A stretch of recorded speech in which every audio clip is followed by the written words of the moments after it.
तव कथामृतं तप्त जीवनम कविभिरीडितं कल्मषापहं श्रवणमंगलं श्रीमदाततं भुवि गृह्णन्ति ये भूरिदा जनाः।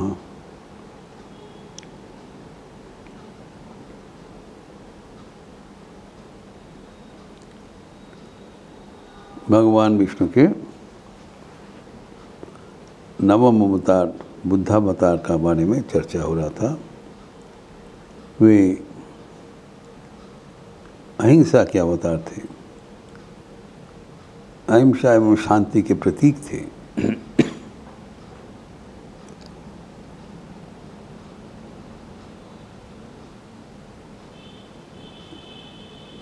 जो उनके आगमन का संकेत हमारे प्राचीन शास्त्र में उल्लिखित है। मैंने बताया कि उनके 10 अवतार में बुद्ध का अवतार नवम अवतार रूप से घोषित हुआ है।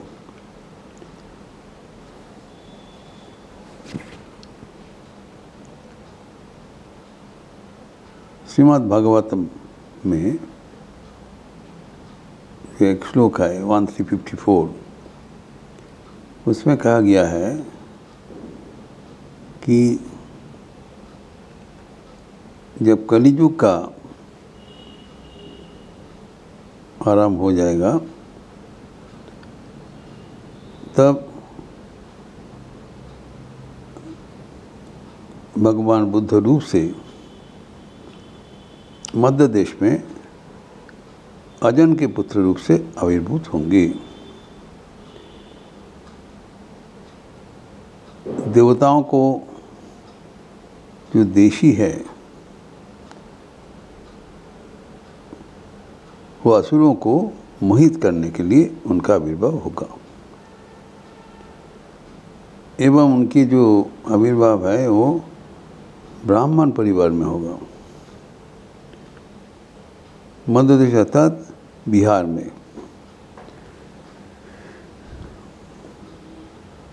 जैसे उल्लेख है अभी उसी अनुसार एवं उनका जो जीवन धारा होगा वो अहिंसा शांति का धारा करेंगे एवं प्राणी हिंसा जीव हिंसा इत्यादि वो बंद कर देंगे। तभी ये जो हिंदू धर्म में वर्णित जो बुद्ध का परिचय हमें मिलता है एवं बौद्ध धर्म में वर्णित जो परिचय मिलता है वो तो है दूसरा। तो कपिलावस्तु लुम्बिनी में उनका जन्म हुआ राजा शुद्धोधन एवं माया देवी के घर में, और वो राज परिवार में क्षत्रिय में हुए थे। इसका जो समाधान वो हम देखते हैं कि जो बुद्धदेव की जो प्रवर्तित जो 2 महान भाग है हीनयान एवं महायान, तो महायान की एक संस्कृत ग्रंथ है ललित विस्तार, उसमें लिखा हुआ है कि जो गौतम बुद्ध उनके सिद्धि लाभ करने के लिए गया में जहाँ पर बुद्ध अवतार का जन्म हुआ था वहाँ चुन लिया। अर्थात पूर्ववर्ती बुद्ध जिसके बारे में हम लोग कह रहे हैं, जो ब्राह्मण परिवार में जन्म ग्रहण करके अहिंसा का वाणी प्रचार किया, उनका जन्म स्थान हुआ था गया में। और वहाँ पर ही जो परवर्ती जो सिद्धार्थ संसार छोड़ के वहाँ पर आके वही चुन लिया उस जगह, वहाँ पर बैठ के उनका बोधिसत्व प्राप्त हुआ था, निर्वाण प्राप्त हुआ था, ज्ञान प्राप्त हुआ था। यही समझना है। एवं वही बुद्ध का जो वाणी वो अपने जीवन में वो ग्रहण किया, उसके प्रचार किया, उसका पुष्टिकरण किया।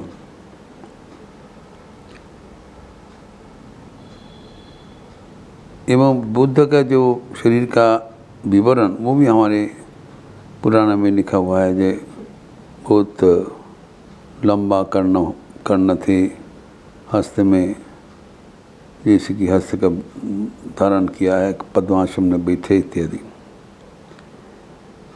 तो स्वामी विवेकानंद जो गौतम बुद्ध के बारे में स्वामी जी ने उल्लेख किया था कि कपिलावस्तु नगर में राजा शुद्धोधन एवं मायादेवी का घर में बुद्धदेव का जन्म हुआ था। जन्म काल में ही वो राजा शुद्धोधन पंडितगण को बुलाकर उनका जन्म कुंडली प्रस्तुत किया। तो उन्होंने बताया कि ये राज चक्रवर्ती होंगे एवं ये धर्म के एक विशाल प्रचारक बनेंगे, लेकिन ये अगर जो कोई जीवन का जो दुख है उसके बारे में इसका परिचित होने से वो संसार में रहेगा नहीं, वो संसार छोड़ के वो भिक्षु का वेश में चले जाएंगे। तो राजा शुद्धोधन ने सुनकर वो बहुत भयभीत हो गए। तो उन्होंने क्या किया, ये जो नवजात शिशु को बचपन से ही एकदम आनंद कानन में रखने का बंदोबस्त कर दिया, जहाँ पर कोई कष्ट कोई दुख का लेश मात्र ना पहुँच सके। तो युवावस्था को उनको वहाँ पर ही सेक्लूडेड एकदम बंदी जीवन यापन करके रख दिया था कि जगत के बारे में कोई उनका सम्यक परिचिति ना हो। लेकिन कहा जाता है कि एक पिंजराबद्ध जो केसरी है उसको रखा नहीं जा सकता है, तो वो बेचैन हो जाते हैं, वो भी छटपट करते हैं। तो इसीलिए एक दिन जो ये बताया सिद्धार्थ राजकुमार, हम तो नगर परिभ्रमण करना चाहता हूँ। तो राजा शुद्धोधन बंदोबस्त किया, गाइडेड टूर, जिस मार्ग में जाएंगे वहाँ पर बड़ा बड़ा तोरण लगा दिया, बड़ा वो स्वागत का बंदोबस्त कर दिया एवं वहाँ पर कोई दुखी व्यक्ति भिखारी किसी को ना रहे बंदोबस्त कर दिया। वहाँ पर आनंद ही आनंद दिखाई पड़ेगा। तो इसी आर्टिफिशियल ऑर्गेनाइज कर दिया और जो रियलिटी है उसको हटा दिया वहाँ से। तब परिक्रमण के बाद अचानक सिद्धार्थ बोला, गौतम बुद्ध जी, दारुक उनका जो रथ चालक है, बोले ये छोटा सा रास्ता से चलो तो देखें। तो it was not a scheduled route. तो जैसे गया पहले ही उनको एक दर्शन हुआ कि एक जो लड़खड़ाते हुए एक व्यक्ति किसी हालत से वो चल रहे हैं। कि जब अवस्था देखकर बड़ा कष्ट हुआ तो ये पूछा दालू को, इसको क्या हो गया, कभी तो देखा नहीं, कोई वैदिक राज किसी की वृद्धावस्था को किसी को देखा नहीं, तो ये क्यों इसका अवस्था है। तो दारू बोला जी देखिए सब इंसान के जीवन में ऐसी होता है, जो जरा ओल्ड एज ये सबको ग्रास करेगा। तो इसीलिए उस समय में उनका चलना फिरना उसका बदल जाता है, कष्ट होता है। तो सबका होगा, बोला हाँ आपको भी होगा सरज कुमार। बोला अच्छा चलो तो आगे चलो। तो आगे किस दिन जाके देखा जो व्यक्ति बीमारी में पड़े हुए एक पेड़ का नीचे, बड़ा संगीन अवस्था। तो भी वहाँ से कुछ सेवा किया। तो फिर उन्होंने बताया चलो चलो।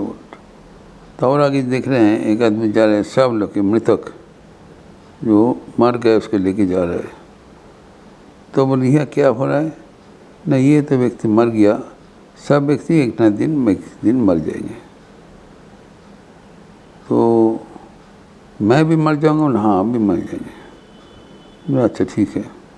फिर और भी आगे चलो चलो, और जाके देखा जी एक सन्यासी, तरुण सन्यासी बहुत आनंद से विचरण कर रहे हैं।